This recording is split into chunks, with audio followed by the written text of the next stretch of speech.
Milka saying, I live with someone who's always threatening me, so I don't know what their status is. But if there's domestic violence, for example, you might be eligible to qualify for what's called a U visa, right? U visa is for victims of crime. So essentially, domestic violence will qualify if someone is, violent towards you, threatens you, um, and is harming you. You might be able to qualify for a U visa. A U visa, however, requires that you report to the police. Whereas if you're married to a green card holder or a U.S. citizen and they are abusive towards you, you do not need to provide a police report. That's the difference, right? It depends on who is the abuser in this situation.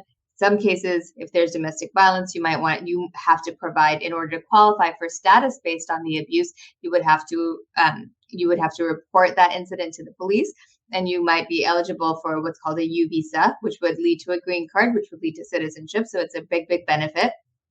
However, if you're married to a U.S. citizen or a green card holder, you don't need to report that to the police. You can still apply on your own without your spouse and get work permit and ultimately green card in about 2 to 2.5 years.